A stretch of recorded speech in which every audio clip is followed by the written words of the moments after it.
Hey, what's up YouTube? Welcome to my channel. On this channel, I hope to demystify intricate concepts to everyday relatable analogies. In today's journey, we will discuss the overview of schizophrenia, examine the potential underlying pathogenesis, the symptomatic presentation associated with the disorder, and explore comorbid conditions and medications that may exacerbate the disease state. And finally, the drug acronym that encompasses both the first and the second generation of antipsychotics. Schizophrenia is a chronic, severe, and disabling thought disorder that is caused by multifactorial causes, which includes altered brain structure and balance of neurotransmitter, predominantly by dopamine, serotonin, and glutamine. Other factors that may influence the susceptibility of developing schizophrenia include genetics, as well as environmental factors such as stress.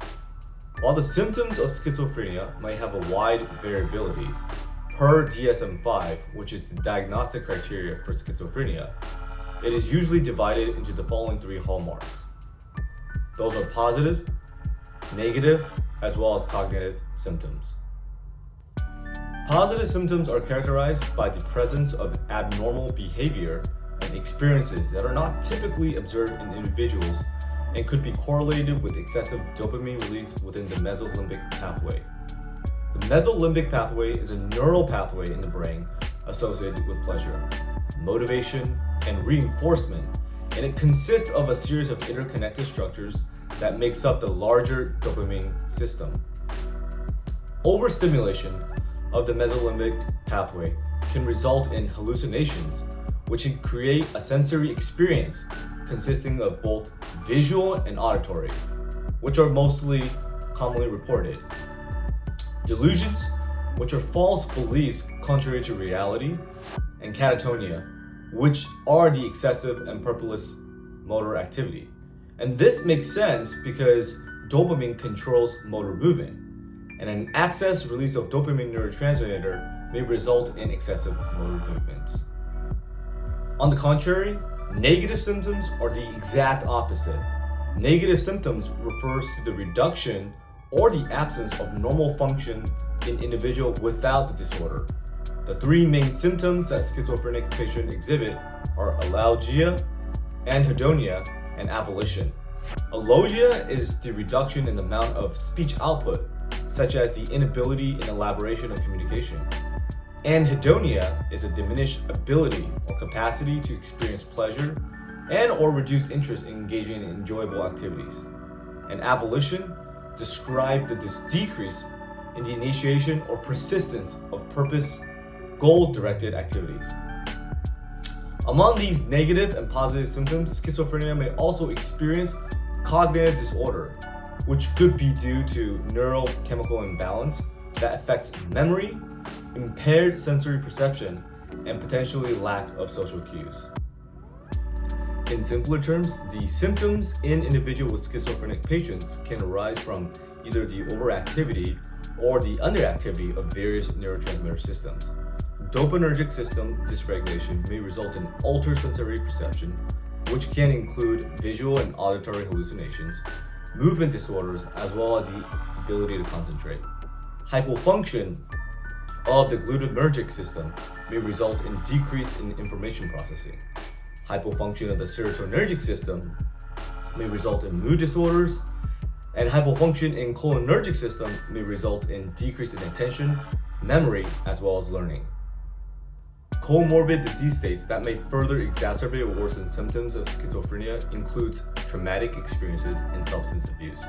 Exposure to traumatic experiences may cause dysregulation of neurotransmitters, which could thus exacerbate schizophrenic symptoms. Continued experiences may also result in hippocampal dysfunction, which under normal function helps regulate stress.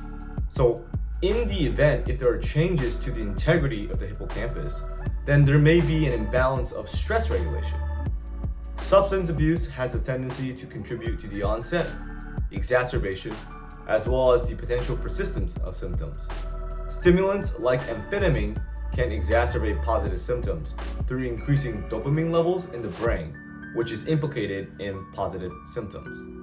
Substance abuse can also lead to impaired cognitive functions as individuals grappling with addiction may constantly find themselves consumed by drugs, impacting their social abilities and their interactions. Medications that can impact schizophrenia include stimulants, antidepressants, as well as decongestant. Stimulants like amphetamine and dextroamphetamine may potentially increase dopamine release, which may initiate or worsen positive symptoms. Amitriptyline, which is a tricyclic antidepressant, prevents the reuptake of serotonin, as well as norepinephrine within the synapse, thus increasing the concentration of these neurotransmitters, which affects the dysregulation of these neurotransmitter systems. Increasing the concentration of serotonin may have implications on mood disturbances, as well as affecting both positive and negative symptoms. Pseudoephedrine, while the mechanism of action does not increase neurotransmitter release directly, it acts as a sympathomimetic, which may cause mild CNS stimulation, which can include fear, anxiety, and hallucinations. So in essence, pseudoephedrine may exacerbate further symptoms of schizophrenic patients. And lastly, the drug acronym for the schizophrenic drugs. This drug acronym consists of both atypical antipsychotics as well as typical antipsychotics.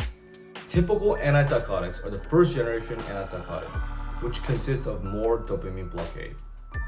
So there are more extrapyramidal symptoms associated with the first generation antipsychotics. Extrapyramidal symptoms are a group of movement disorder that consists of akathisia, which is restlessness and an inability to sit. Dystonia, which is the involuntary muscle contraction that's caused by repetitive or twisting movement. Pseudoparkinsonism, which is having symptom features like Parkinson's disease, such as tremors, stiffness, and shuffling gait, as well as tardive dyskinesia, which is the involuntary repetitive movement often involving the face and the tongue. The atypical or second generation of antipsychotic consists of less dopamine blockade. So as a result, there are usually less extrapyramidal symptoms associated with them. The first part of the acronym is Harry flew down near the perfect lake, provides the order of dopamine blockade from the highest to lowest. H for haloperidol, F for fluphenazine, D for geriperidol, N for navine, T for trifluoperazine, P for paraphenazine, L for loxapine, T for thoruridazine, and C for chlorpromazine. And the second part of the acronym, Old Crazy Queen Ashley really plays insane games by calling a local cop, provides the order of metabolic syndrome from the highest to the lowest. O for olanzapine, C for clozapine, Q for quetiapine, A for acenapine, R for risperidone, P for paliperidone, I for aliperidone, Z for ziprasidone, B for brexpiprazole, C for cariprazine, A for aripiprazole, L for lorazepam, and the final L stands for lumateperone. So due to the wide range of symptoms associated with schizophrenic patients, finding the right antipsychotic medication often involves a process of trial and error. Besides the big trends within atypical and typical antipsychotics, I've also highlighted some clinical pearls associated with the atypical or second generation antipsychotic. Olanzapine, or the injection form of olanzapine, is associated with post-injection delirium, which is characterized by symptoms such as confusion, sedation, as well as difficulty speaking and moving after giving the injection. Clozapine, which is associated with neutropenia, or drop in white blood count.